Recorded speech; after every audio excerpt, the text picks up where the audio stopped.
cold beams of my aging car's headlights struggled to push through the dense fog. Rather than sharply illuminating, they diffused the signs and road markings into suggestions for their intended instruction. Years of the same empty moonlit drive gave me a sense of safety on my path, even with the suffocating cover of the mist. The crushing rattle of the gravel on this back road grated on me this morning more than most. I reached down for the radio, twisted the volume up, and switched to a local morning zoo program. So that I would like to introduce to the broadcast a pillar of the community, Detective Leary of the Kidnapping and Abductions Unit of the nearby Chior Police Department. They've collaborated with the station's hometown of Greenstead on the many recent disappearances of teens. Thank you, Edward. It's been a pleasure to work with your town's force, and I'm glad to be here on your show. This responding voice was ever so slower in cadence and held an exasperation that unmasked this wasn't a routine messaging requirement from his higher-ups. This unease and concern in his voice carried through as he talked further. I asked for special funding for this unit to cover additional hours for a few of my fellow officers 3 years ago, in the hopes that we'd uncover the source of the increased reporting of runaways. It wasn't too much longer afterwards that we realized these must have been abductions or trafficking events. We've had a few dire findings, and we want to prevent more loss to families in our area. As the faintest warmth of a light post in the warehouse field broke through the fog, my mind drifted off as the rest of my morning drive automatically played out. By the time I was cognizant of my surroundings, I was parked next to the parts warehouse. Off in the field between the gates and the warehouse, I could see someone standing under a light in the field. It was probably Maggie, ripping through a pack. With that as a reminder, I grabbed my lighter out of the glove box and pocketed it. As I bent down, my ears regained their attention to the radio. Well, you have everyone's support in your efforts, Detective. This interview will play again at lunchtime and then during the let-off time, so folks are sure to catch it. It's important that we're aware of the signs that tell of this kind of trouble. Our future shan't be stolen from us. Maybe Maggie would let me change the station during lunch to catch what I had tuned out. I slung my lunch pail over my shoulder and looked out my side window. Nothing was visible through the mist-clouded glass, and the sense of something insurmountable pushing up against me took over. I couldn't move for a moment, but slowly, my arm was able to reach to the key, and I yanked it from the ignition. Opening my car door broke the veil of that pressure to allow a familiar one instead, of the corrugated warehouse that loomed over the parking lot. It fit 3 levels of shelving and millions of parts that I moved around and wrapped up every working day. The only other car that was parked was Maggie's. I didn't recall seeing anyone else scheduled for this Saturday, so that would make today a pleasantly quiet shift. Once inside, and after my time card was punched, I assembled onto my cart some tools, a clipboard, today's truck drop-off time, and a list of what was going to be needed packed for delivery across the lot for Monday. The duties on that list were the same waste of time of going up and down to the levels of the warehouse to grab the same passel of parts. I never understood why we hadn't reorganized things to be closer together when they were always being shipped together. An hour saved of my time every week, let alone the rest of the workers, was surely worth it long-term for someone to mess with the outdated terminals. It was a few hours of this back and forth before I ran across Maggie. "Good morning, Roger," she headily blurted out from below the grates. I pulled my cart backwards and balanced myself off of it with a foot and looked over and down at the fencing. "Hello to you on this pleasant Saturday at, I looked down at my Casio and blurted out, 7 a.m. Is today going well for you?" "Well isn't a word I get to use here. How do they expect us to be able to get all of this ready for Monday and unload Rodriguez's truck? Rodriguez is the driver today? I was hoping we would just have a simple breakdown of boxes with how long my list is." Maggie also leaned over the fence on her level of the shelving and tilted her head up. Her brown hair was tasseled and then wrapped into a complex tail that hung around her shoulders. Her eyelids told me of how tired she was, and it gave a sharpness to her normally soft gaze. "Can I bum a cigarette off of you?" she said after a few moments. "Sure thing. I haven't taken a break yet, so let's head out." I immediately pushed my cart out of the way and headed to the stairs with my lighter and carton equipped in my hands with zeal. Her voice echoed between the shelves and metal. "I don't want to lose my count, so I'll be out there in a minute." I made my way to the nearest doors and bumped into them with my back as I began to light. Vexingly, the fog had rolled over into rain. The little cover above kept the water from pooling into the building, but I wasn't about to be dry. The sun was covered by so much gray that a soft yellow wash was all that let me see. Gazing out into the loft, the assemblage building had its doors open. If I hadn't zoned out this morning, I might have been able to recall if it was like that when I came in. Maggie pushed the door open without looking and stumbled me forward clear into the downpour. She apologized offhandedly with a wave of her hand, which turned into an asking palm. I provided the nicotine between my fingers, and she raised her lighter to it, taking it with a bounce of our knuckles. "How many does that make for you today?" I asked, bent down as I squeezed out the water from my hair. "This is my first light," she replied casually. My eyes peeked through my hair as confusion warped my brow. "I thought you were out smoking in the field when I drove in." She returned the confounded look and slowly let out. "I wasn't staying outside with whoever that was out there." "Out by the light post, when you make the turn for the warehouse?"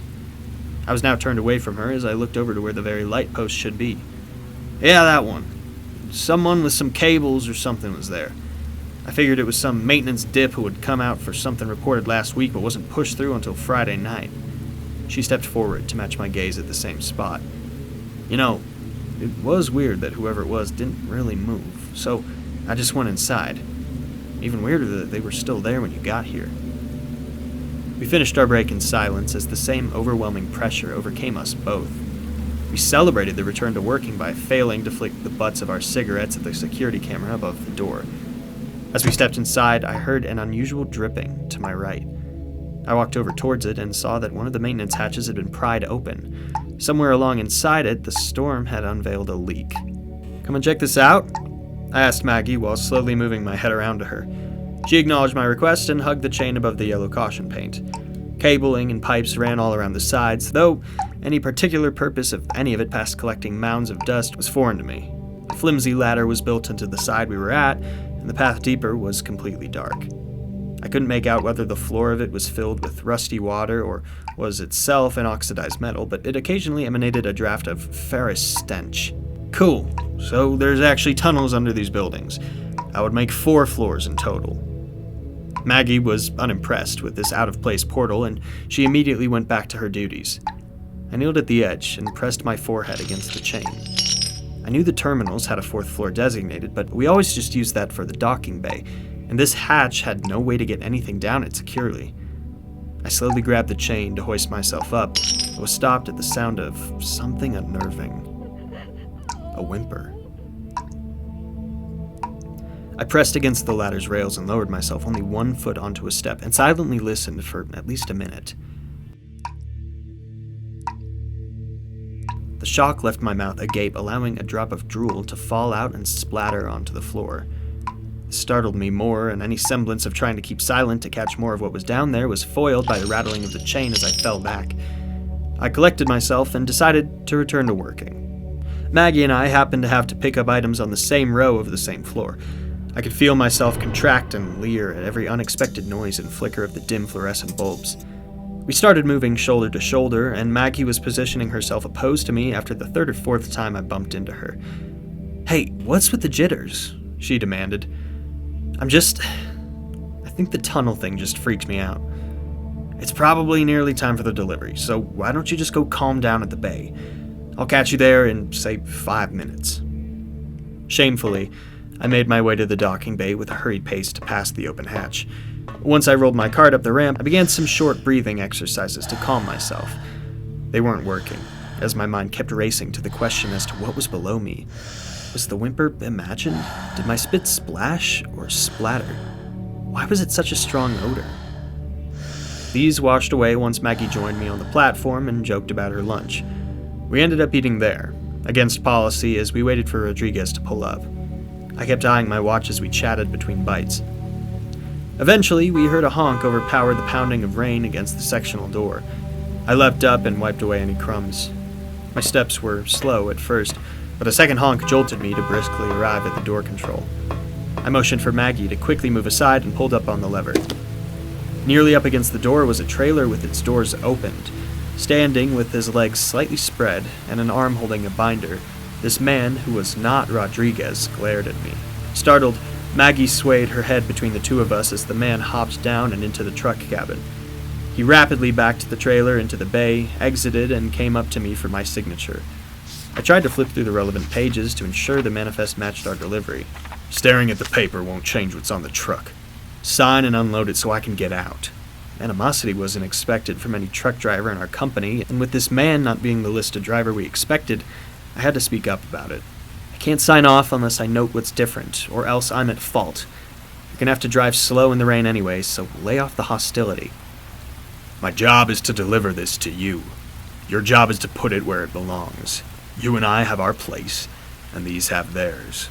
Smirking turned into grinning through his retort, and that turned into a scowl as I pointedly stared over on the comparison of the lists. As the last page was flipped and the pen clicked, the man strolled over to Maggie and said something to her quietly. I dropped his binder and it clattered to the ground. After a short walk, I had reached the forklift and was raring to start unloading the pallets. After being yelled at to hurry up midway through, and the engine of the lift choking twice, the delivery was complete insofar as the prick was concerned. We saw him off at the gate door holding fake smiles and ironic waves. Most of the containers, unlike what the manifest stated would be brought, were actually a simple delivery over to the assembly warehouse. I accessed the terminal nearby and added the items to the stock at the bay, the 4th floor, and did some peering at the others. Leylines were the only items that didn't look like placeholder nonsense.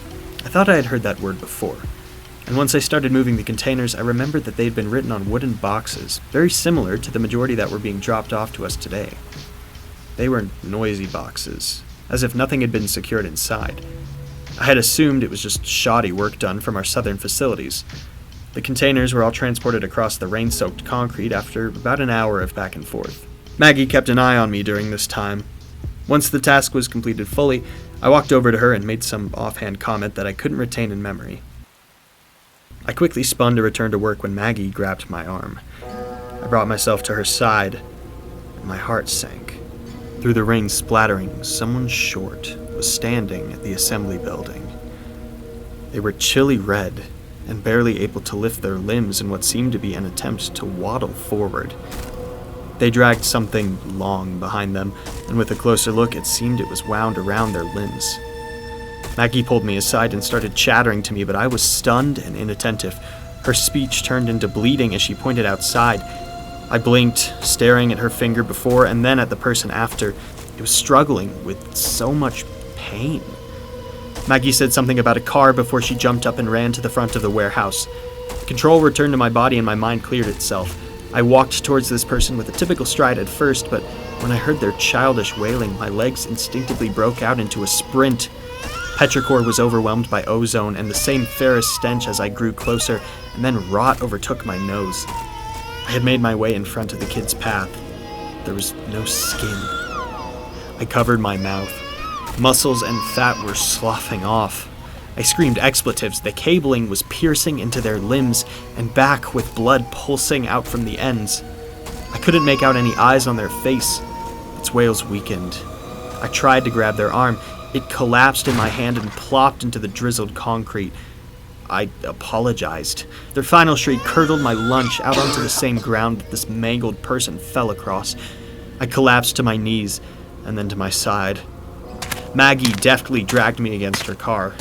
I couldn't make anything out anymore. She swapped between shouting and crying. I tried to stand up, but seeing the puddle of gore only weakened me again. I couldn't find Maggie. I turned off her car. The rain was letting up at the same time my focus returned to my senses, and unfortunately I could now hear the gasping rattle of the mess that was once a person. My head yanked away from its sight as I swiveled around to find Maggie. Screams were unanswered. A few words returned to me. Where did they come from? She wouldn't try to trace its path, would she?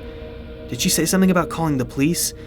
Each building had a phone in an office that was left unlocked, so maybe she went to make the call. If not, I could. I should. The assembly warehouse was closer at this point, and considering the hatch from earlier, it felt more secure. Time spun and stopped back and forth. My steps felt heavy on the rise and slippery on the drop. Once I made it to the assembly warehouse, I finally had the mental fortitude to call out for Maggie again. Looking around, it was evident from the trail of blood that this person had come from here. I heard a reply from Maggie in the distance, but it wasn't clear what she said nor where she was. I tried for another minute to locate her and ended up finding another hatch that was identical to the one in the parts warehouse. The ferrous smell was stronger, and Maggie's voice bounced off the pipes. It might have been the adrenaline, but I immediately started down the ladder. It only took a minute of traversing for the walls to feel a sinew coating it, which then followed with muscles and veins. Maggie had stopped responding to me, and the darkness disoriented my sense of direction. Minutes passed. Every step was halted by the suctioning of the flesh all around me, and then my hands and my elbows and head as the corridor tightened. It got to the point of crawling and writhing until a sphincter stopped me. I could tell there was some light past it when I pushed a part away, and once I tried to force it severely, it convulsed and opened wide. I catapulted myself forward, but the organic matter closed back up and held me dangling in the air. Ceaseless crying drowned out all other noise. Below me was a drop of tens of feet with stretched and crossing musculatures coalescing into one pillar. Maggie was at the bottom, unmoving. She laid atop a disgusting mess of blood-soaked clothes. A light was beaming from within the pillar and rotated around the room. It showed many similar youths in various stages of absorption into the flesh. Some were just a suggestion of a person's face, while others had their skin flaking in large sections off as they struggled. I thought I recognized some of the faces from missing posters. As the light beamed around the room, pulses of blood spread through the children, and those in a less corrupted state bled out of any orifice. I struggle with the sphincter partitions to try and loosen myself. My hand feels the crackling surface smooth out as I reach to the edge. It reacts to some stimulation in the crevice between it and the wall, but not enough to loosen myself. Luckily, my lighter is in a pocket on this side of the portal, and I grab it hastily. I strike the canister aflame and start burning the partitions one by one. Success is had, but my lack of planning immediately pays me back as I fall down near Maggie. She isn't responding to my calls of her name. Another orifice opens near me on the wall. A decrepit man on a gurney is pushed along by attendants. They aren't bothered by me and Maggie's presence at all and just roll towards the pillar. Similar to the children, this man has horrible veins, just barely breaking the surface of his skin and back. He's lifted by his attendants to an upright position, and valves are attached to his veins. I try to stand up, but I think the fall broke my legs. The man wheezes and asks his caregivers to hurry. They reach into the pillar and pull out veins that they then clasp to the man's. It's at this point he notices me. I'm struggling to hide disgust from my face. He raises a slender finger and points to me. Don't let those two intermingle with those working for me. His voice trails off each word at first, but he gains clarity and volume as the pillar pumps into his body. An attendant pulls out a gun and fires.